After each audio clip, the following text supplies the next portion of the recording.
일어나시고 23장을 부르겠습니다.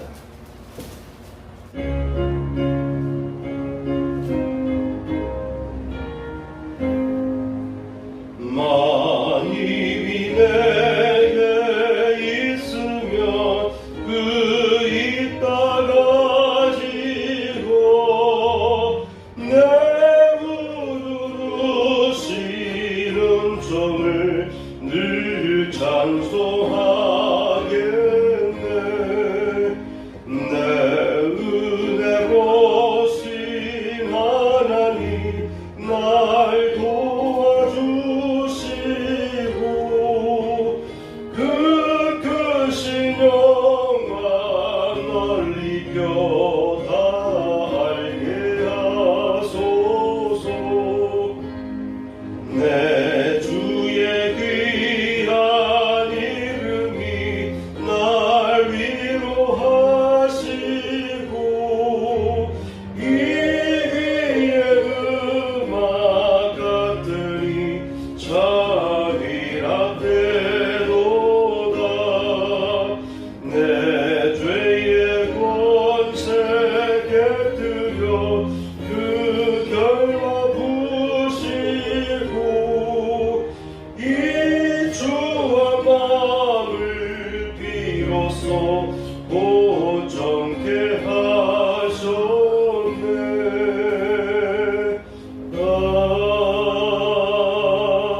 아멘.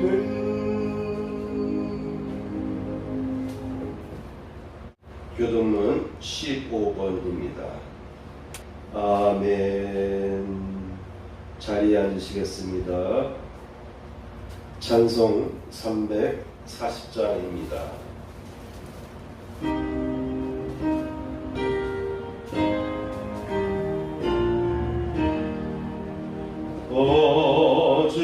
어지러운 세상 중에 기쁜 소리 들리네.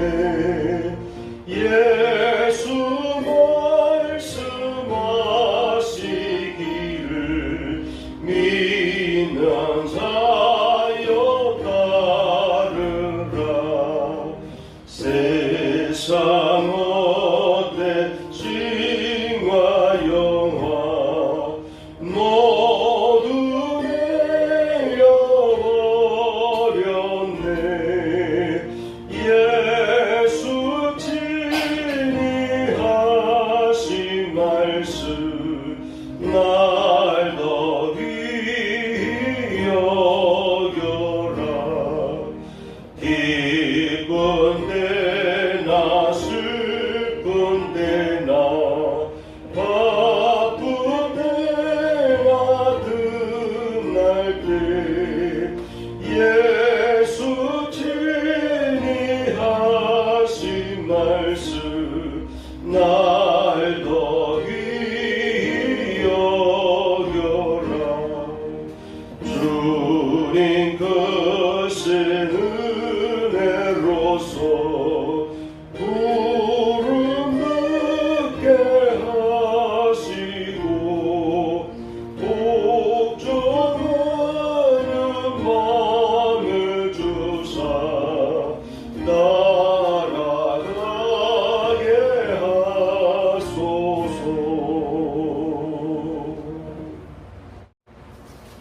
368장입니다.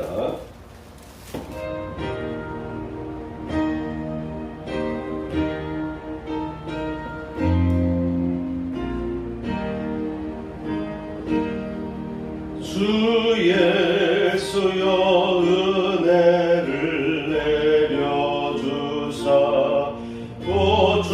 보증하게 하옵소서. 이술이고 목마른 나의 맘에 주 성령을 부소서. 주 예수여 주만의 은혜 내 영혼에 부소서. 주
고린도후서 6장 16절에서 18절까지입니다.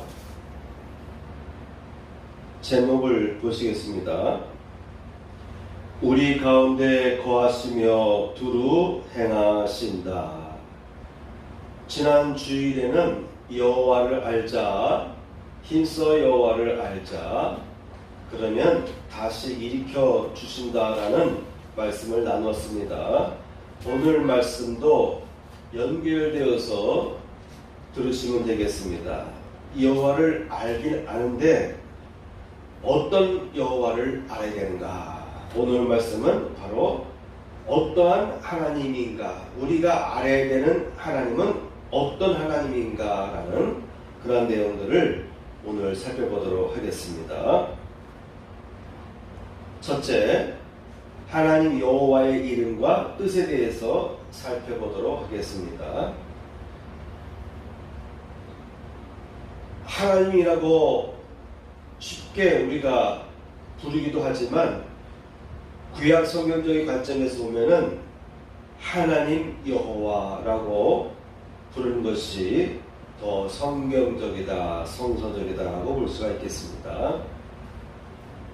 어떨 때는 여호와께서라고 성경에 기록되기도 하고, 어떨 때는 하나님이라고 표현되기도 하고, 어떨 때는 하나님 여호와께서라고 표현하기도 합니다. 그런데 그 하나님은 어떤 분이냐라고 하는 것이죠. 하나님의 존재의 속성을 나타내는 이름이 바로 여호와인 것입니다. 첫째, 여호와의 이름과 그 뜻에 대해서 살펴보는데, 출애굽기 3장 14절 말씀을 보면은 하나님이 모세에게 이르시되 나는 스스로 있는 자니라 라고 묘사하셨습니다. 하나님이 모세에게 이르시되 나는 스스로 있는 자니라.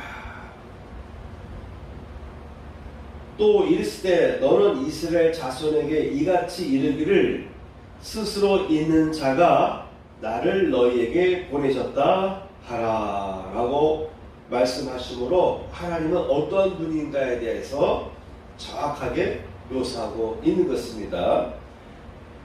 이 히브리어를 영어로 번역하면 I am who I am 이라고 번역할 수가 있어요. 나는 나다, 나는 나다 라는 뜻인데, 비동사 am이 있기 때문에 존재라고 말할 수 있어요. 나는 스스로 존재하는 자다라고 말할 수가 있겠습니다. 표현할 수가 있겠습니다. 그래서 우리 성경 말씀을 보면은 하나님 모세에게 이르시되 나는 스스로 있는 자니라 라고 번역되어 있는 것이죠. 그런데 하나님께서 나는 있다, 이다, 비동사 I am, 나는 있다, 나는 존재한다 라고 하는 이 단어에 있어서 히브리어는 똑같은 단어지만 그 단어의 유형에 있어서 미완료 형태로 쓰여지기도 하고 또한 능동형으로 쓰여지기도 합니다. 그러니까 하나님은 수동형이 아니에요. 나는 I am이라고 하는 이 히브리어에는 나는 스스로 있는 자인데 아직 완성되지 않은데, 계속해서 하나님은 미래에도 계시는 분, 나는 있는 중이다, 나는 항상 있는 존재다 라고 보시면 되겠습니다. 그러니까 여호와라는 그 이름의 뜻은 나는 스스로 항상 있는 존재다 라고 이해하시면 되겠습니다. 원래 히브리 성경에는 모음이 표시되지 않고 자음으로 표시만 되어 있었습니다. 물론 고대 이스라엘 사람들은 그들이 성경 말씀이 자음으로만 기록되어 있다 할지라도 그들 나름대로 읽는 데 있어서는 익숙해 있었어요. 근데 기록상에는 모음 표시가 없어요. 또한 성경을 보게 되면은 하나님의 이름을 망령되이 일컫지 말아라 라고 하는 출애굽기 20장 7절 말씀에 근거해서 감히 하나님의 이름을 그들이 알고 있던 여호와라는 말을 쓰지 아니하고 야흐라고 하는 말로 바꿔서 말하기도 했습니다. 원래 여호와의 이름이 여호와라고 봤을 때 여호와라는 말을 감히 그들이 부르지 못했어요. 그래서 야흐라는 단어 등등으로 그런 발음으로 하나님을 부르기도 했습니다. 또는 주님이라는 말로 표현하기도 합니다. 아도나이라고 하는 말로 표현해서 하나님 여호와를 주님께서라고 묘사할 때가 있습니다. 기록될 때가 있고 읽을 때가 있는 거예요. 그래서 그만큼 여호와 이름이 너무나도 거룩하고 존귀하고 높은 이름이기 때문에 감히 그 이름을 못 부르는 것입니다. 앞에 어떤 사람이 있는데 그 사람이 직책이 높으면 그 사람의 이름을 부를 수 없잖아요. 그렇죠? 국회의원이면 의원님이라고 말하기도 하고, 어떤 장관이면 장관님, 이 장관님, 뭐 성만 표시해가지고 김 장관님, 뭐 박 장관님 이렇게 말하기도 하죠. 그 사람을 향해서 그의 이름을 부르기가 좀 그렇잖아요. 그래서 그의 이름을 정확하게 표시 안 하고 우리가 말하듯이 하나님의 이름도 여호와라는 말을 제대로 쓰지 못해서 정 비슷하게 발음한다라고 하면 야흐 이런 식으로 발음하기 시작했어요. 그런데다가 모음 표시가 없었어요. 시간이 흐르다 보니까 나중에는 이것이 습관이 돼서 여호와라고 하는 이름을 제대로 부를 수가 없어진 것이죠. 그러다가 AD 7세기경에서 시작해서 1000년경 사이에 유대인 학자들이 구약 성경에 있는 여호와의 이 자음에 대해서 모음을 붙이기 시작합니다. 그리고 악센트도 표시하기 시작했어요. 이스라엘 민족은 이와 같이 자음 표시가 없음에도 불구하고 또 강약이 악센트라고 하는 이 표시가 없음에도 불구하고 그들 나름대로는 히브리어를 구상했다라고 그래요. 그런데 특히 이 성경에 있어서 중요한 하나님의 이름을 부를 때에 모음이 없으니까 제대로 부를 수가 없었고, 도대체 이 여호와 하나님의 이름을 어떻게 불러야 되나 많이 고민했던 것 같아요. 그래서 AD 7세기에서 1000년 사이에 유대인 학자들이 모여가지고 나름대로 여러 가지 연구를 합니다. 아람어도 연구하고 해서 나름대로 체계화시켜서 구약 성경, 히브리 성경에다가 모음을 표시해서 후대 사람들이 제대로 성경 말씀을 읽을 수 있게 표시하기 시작했어요. 그런 결과로 오늘날 우리는 하나님의 이름을 여호와라고 말하게 되었습니다. 표현하게 되었습니다. 만일 모음이 없이 읽게 되면은 야훼 또는 야훼라고 부르기도 합니다. 그런데 정확한 이름은 이 유대인들의 연구에 의해서, 유대인 학자들의 연구에 의해서 여호와로 우리나라 말로 여호와로 이렇게 표현해서 읽게 되었습니다. 자, 이제 여러분 하나님에 대한 이름, 여호와라는 이름에 대해서 이해하셨죠? 이 하나님 여호와라고 하는 이 이름도 하나님이 직접 밝히신 거예요. 모세에게. 내가 돌아가면 그들이 나를 믿지 않을 것입니다. 내가 누구에게 들었다라고 말할 수 있겠습니까? 내가 누구에게 소리를 들었다라고, 어떤 신에게서 들었다라고 말을 해야 됩니까? 하고 질문하니까 하나님께서 나는 I am who I am. 나는 있는 자다. 나는 스스로 있는 자다. 라고 설명해 주신 거예요. 그래서 여호와의 뜻을 우리는 이제 알게 된 것입니다. 하나님은 스스로 있는 존재. 그러니까 누가 만든 것도 아니고 진화돼서 어쩌다가 신이 탄생한 것이 아니에요. 세상의 종교 중에 보면은 사람이 언젠가는 고도의 단계에 도달하게 되면은 힘이 된다라고 말하잖아요. 그런데 이 하나님은 스스로 처음부터 존재하셨고 현재도 앞으로도 계속 존재하시는 분이다. 이러한 뜻을 하나님 여호와의 이름 속에 내포되어 있다라고 이해하시면 되겠습니다. 이 하나님은 두 번째 알파와 오메가이십니다. 이사야서 41장 4절 말씀에 보면은 이 일을 누가 처음부터 만대를 불러내었느냐. 나 여호와라. 처음에도 나요 나중 있을 자에게도 내가 곧 그니라. 처음에도 나요. 처음부터 나였다는 것이죠. 나중에 있을 자에게도 나중에 태어날 인류라 할지라도 그들에게도 역시 내가 있을 것이다. 그래서 나중에 있을 자에게도 내가 곧 그니라 라고 이사야서에서 하나님은 자신에 대해서 설명하고 계십니다.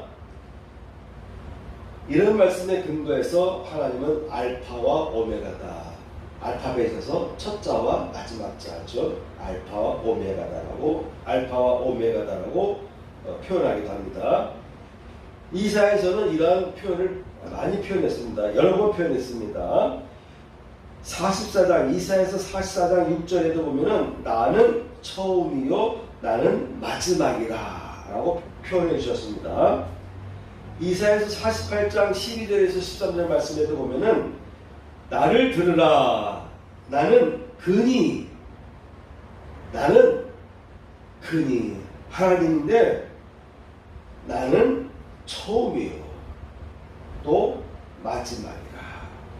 과연 내 손이 땅의 기초를 정하였고 내 오른손이 하늘에 폈나니 내가 부르면 천지가 서느니라 라고 말씀하시면서 창조 때의 그분, 창조 때의 그 하나님이 바로 난데 나는 처음이고 마지막이다 라고 말씀해 주신 것입니다.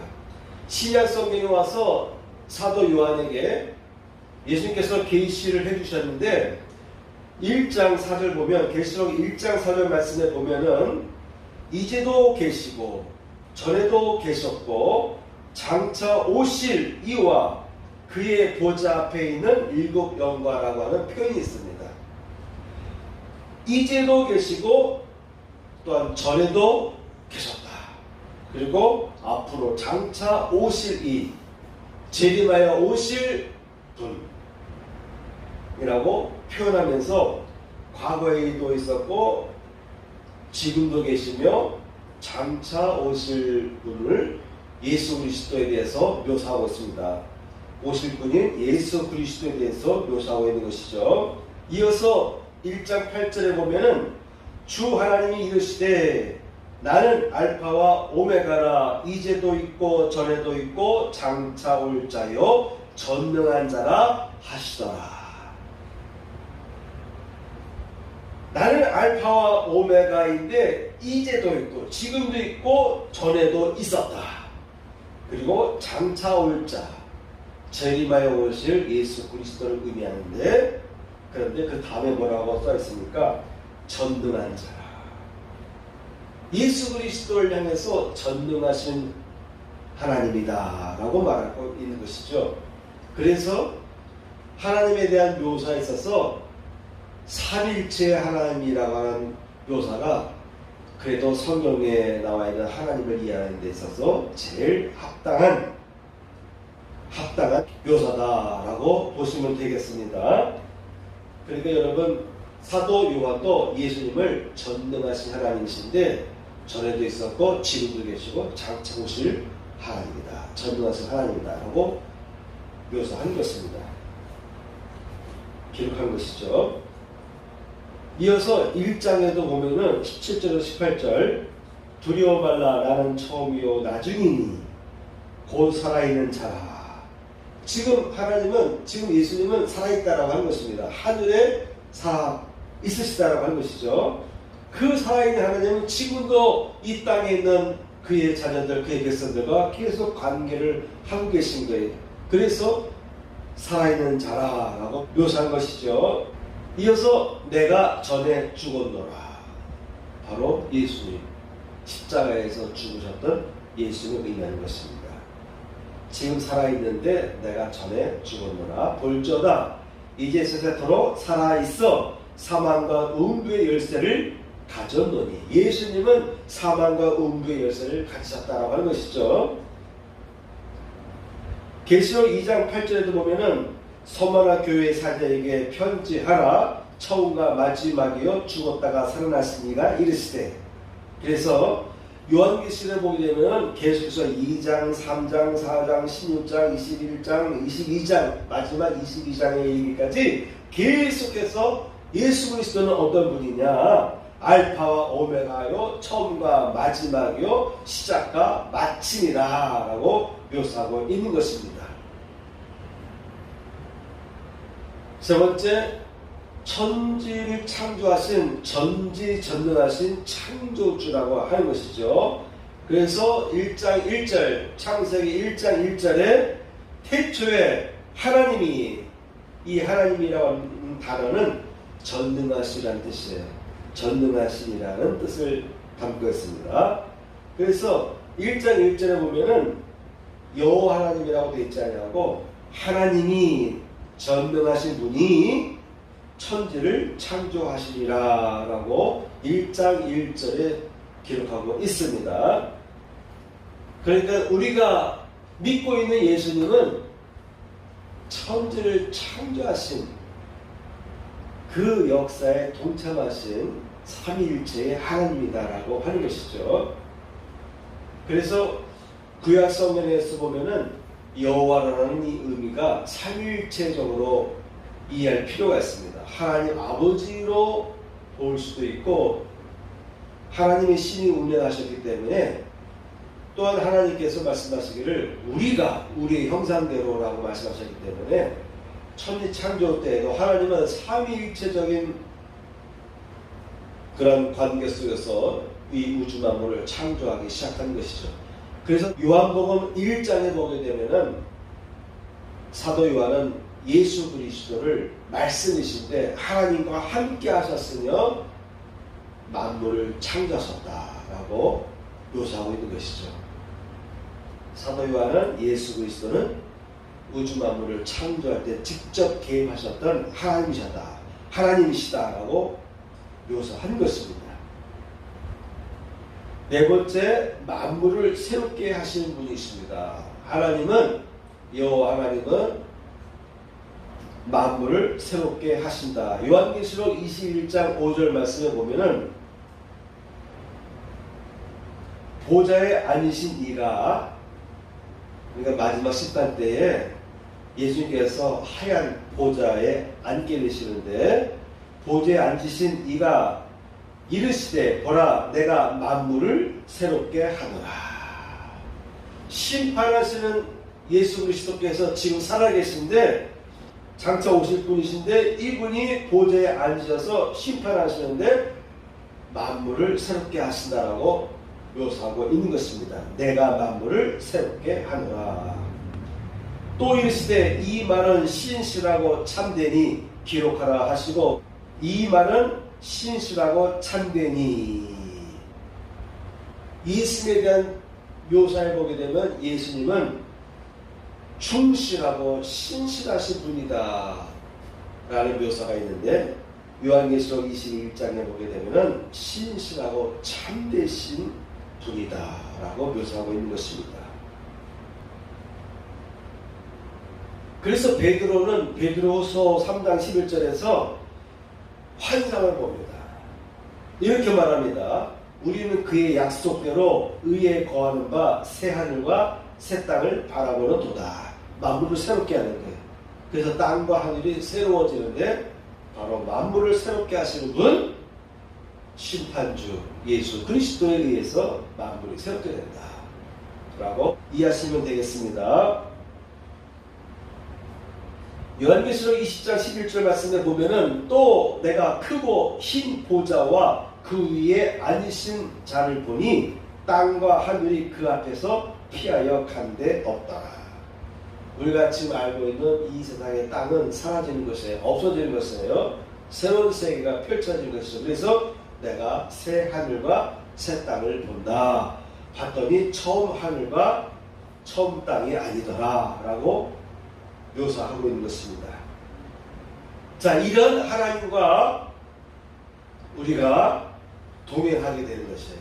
그래서 두 번째 항목, 삶에 동행하시고 관여하시는 하나님에 관해서 살펴보겠습니다.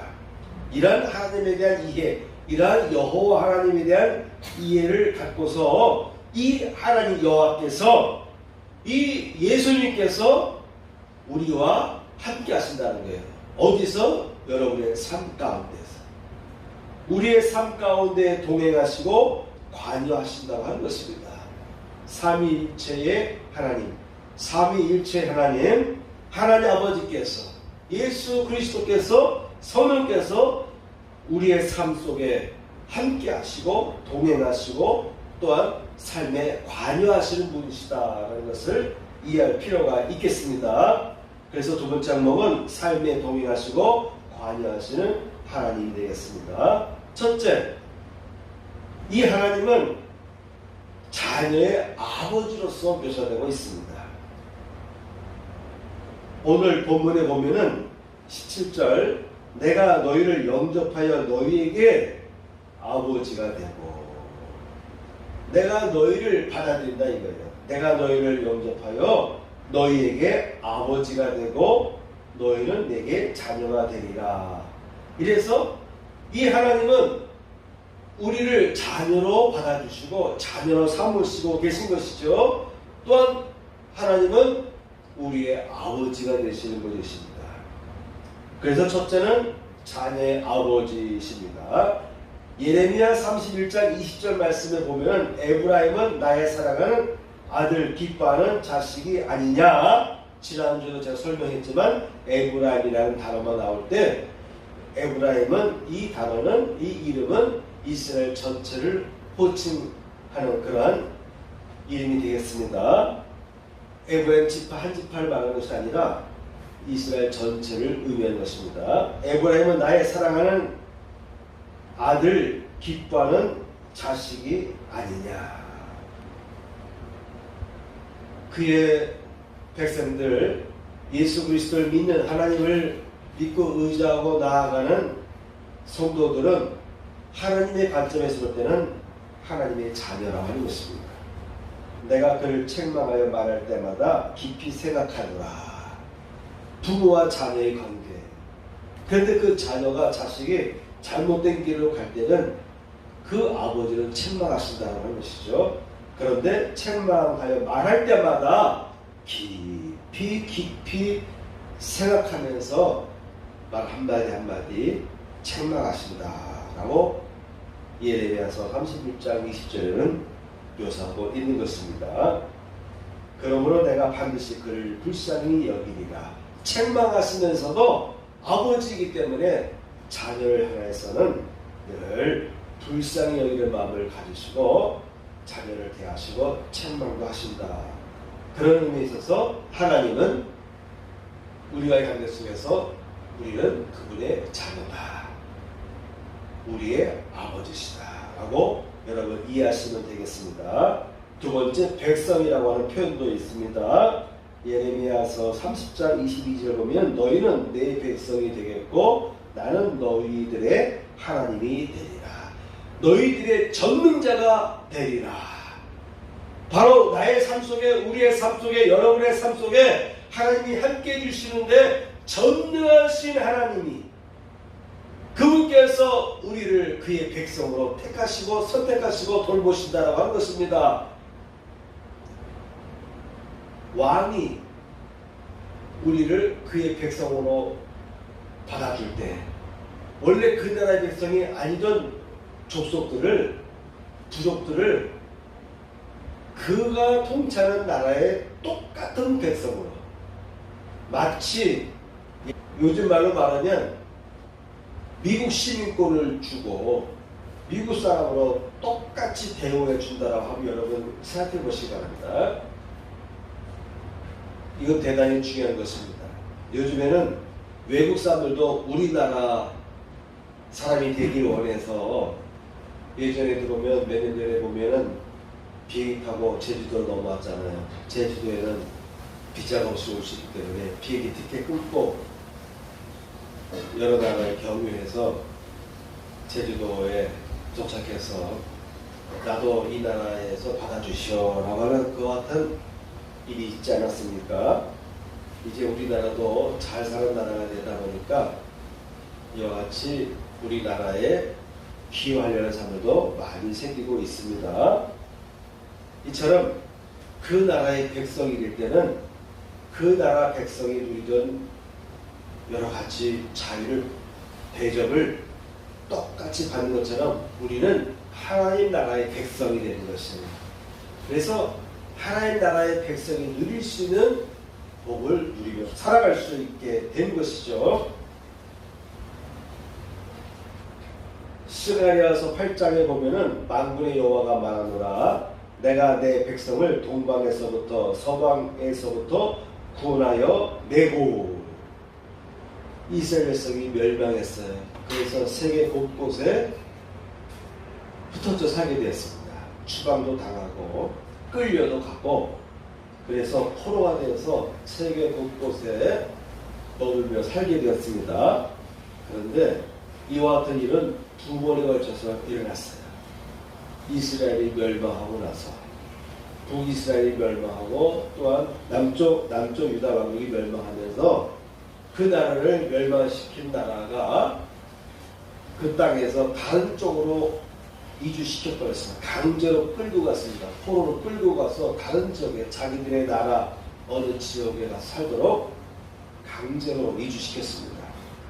또한 로마 시대에 유대인들이 반란을 여러 번 일으켰어요. 그 결과로 예루살렘 안에 있는 이스라엘의 어느 정도 배운 지식인들, 좀 똑똑하고 또한 기술 있는 사람들을 강제로 바벨론으로 끌고 갔습니다. 나중에 돌아오기도 했지만 돌아오지 않고 그대로 그가 살고 있던 지역에 머물러 사는 유대인들도 많았습니다.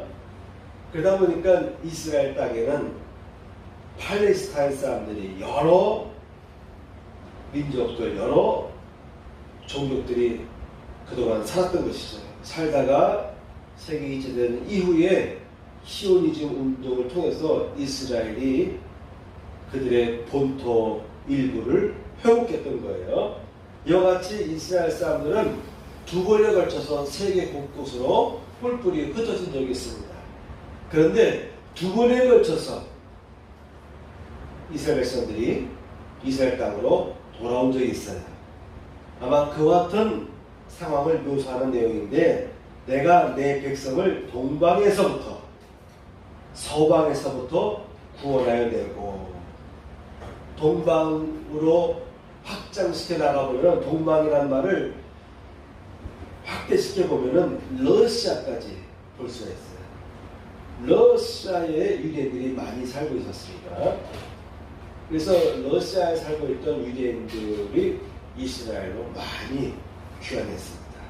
미국에도 있었고 뭐 세계 도처에 유대인들이 여러 나라에 흩어져 살고 있었는데, 그들이 나라의 독립을 위해서 고국 땅으로 돌아가서 거기서 그들의 땅 일부를 회복했던 것이죠. 그런데 그 같은 내용을 스가랴에서 보게 되면 만군의 여호와가 말하노라. 만군이란 말을 씀으로 인해서 하나님은 전쟁에 능하신 신이다 스스로 계시는 분이신데, 만군, 전쟁에 능하신 여호와로 이해할 수도 있겠습니다. 그분께서 흩어진 이스라엘 백성들을 다시 다 회복시켜 주신다. 그분의 백성이기 때문에 그렇습니다. 세 번째 보면은, 그래서 나는 그들의 하나님이 되겠다, 전도한 자가 되겠다. 되겠다 라고 묘사하고 있습니다. 예레미야서 24장 7절 말씀에 보면은 내가 여호와인 줄 아는 마음을 그들에게 주어서 그들이 전심으로 내게 돌아오게 하리니 그들은 내 백성이 되겠고 나는 그들의 하나님이 되리라. 그들의 하나님이 되리라. 하나님도요 우리를 향해서 이와 같은 마음을 갖고 계신 거예요. 나는 너희의 하나님이 되겠다. 전능하신 전능하신 신이 되겠다. 유일하신 신이 되겠다. 비록 하나님 앞에 죄를 보면서 심판도 받고 그리스도 멸망도 받고 어려움도 당했지만은 다시 그들의 마음을 내게로 돌이키도록 내가 여호와인 줄 아는 마음을 그들에게 줄 것이다. 여러 가지 사건들을 통해서 여러 가지 기적적인 도우심을 통해서 저 하나님은 저분은 바로 우리들의 하나님이시다라고 하는 것을 고백할 수밖에 없는 그와 같은 놀라운 역사들을 통해서 그의 백성들에게 보여주시겠다. 나타나시겠다. 그래서 그들은 나를 그들의 하나님이다라고 부르게 될 것이다 라고 말씀하시는 것입니다. 그만큼 이스라엘 백성들이 하나님을 잊어버리는 거예요. 하나님의 이름과 하나님의 그 이름에 알맞는 의미의 하나님을 제대로 이해하지 못하고 받아들이지 못하고 섬기지 못하고 세상적인 잡다한 이방신들적인 그 같은 이방신들의 속성을 담고 있는 하나님을 그들이 찾았기 때문에 잘못된 것이잖아요.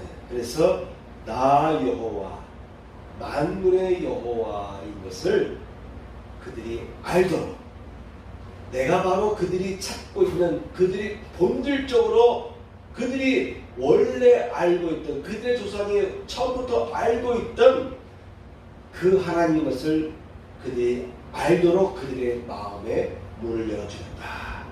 그들의 마음에 나를 아는 마음을 내가 부어주겠다라고 묘사하신 것입니다.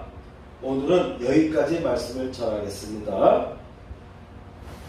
나머지 내용은 다음 주에 이어서 말씀을 전하는데 함께 하시는 하나님, 임마누엘의 하나님, 그리고 오늘 같이 읽었던 고린도 후서의 말씀처럼 우리와 함께 하시고 동행하시는데 두루 행하시는 하나님이십니다.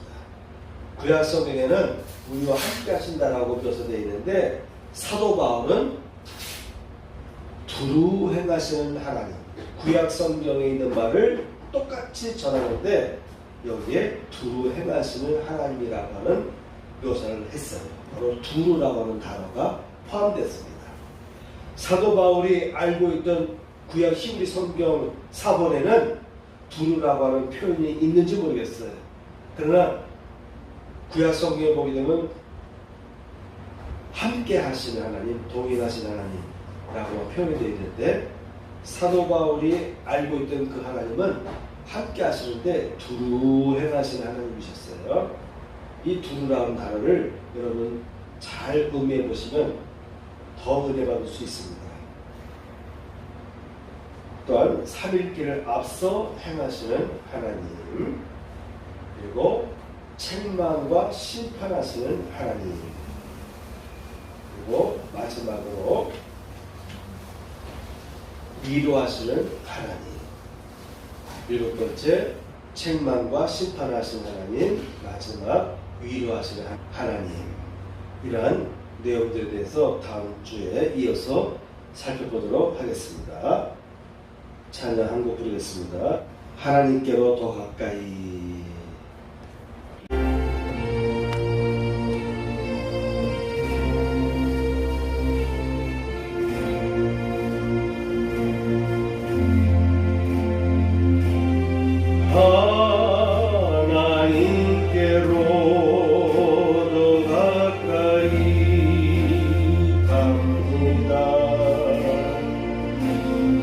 고통 가운데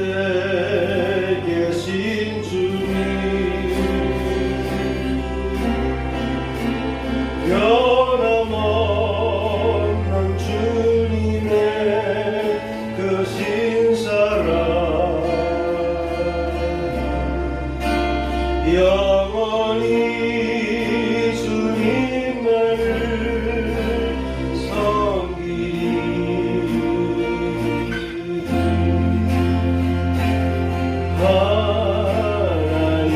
하나님께로 더 가까이 갑니다. 고통 가운데 계신 주님,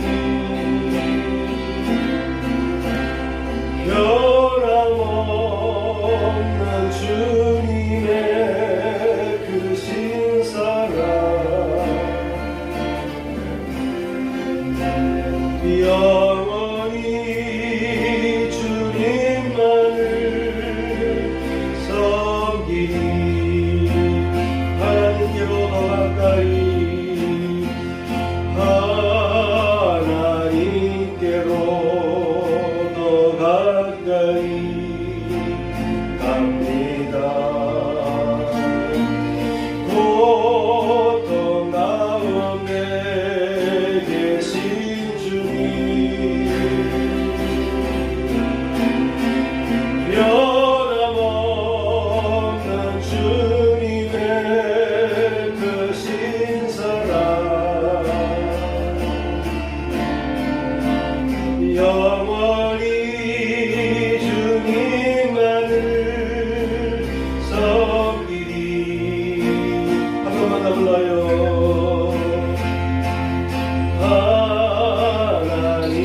하나님께로 더 가까이 갑니다. 고통 가운데 계신 주님,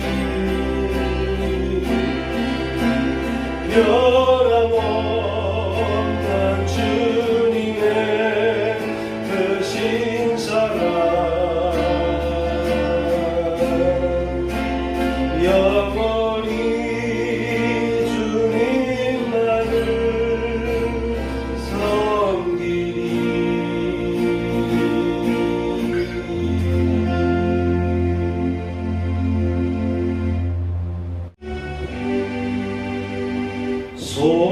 손과 발을 들이니 주여 받아주소서. 주의 일을 위하여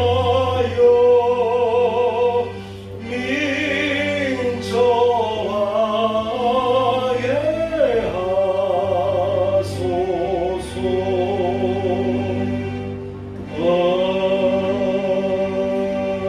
아멘. 가슴에 손을 얹고 보험기도를 드리겠습니다. 할렐루야. 하나님 아버지, 오늘 이 시간에도 하나님 앞에 귀한 예물들이 봉헌되었습니다. 11조를 드린 손길 위에 11조의 복이 부어지게 하여 주옵소서. 주일 예물과 감사 예물을 흠양해 주시고 주의 은혜로서 강건하게 붙들어 주시옵소서. 이제는 우리 구주 예수 그리스도의 은혜와 하나님 아버지의 극진하신 사랑과 성령님의 감동감화 역사하심이 이 자리에 참여한 성도들 위해 함께 하시기를 축복하옵나이다. 아멘. 아버지, 도와주시옵소서. 축복하여 주옵소서.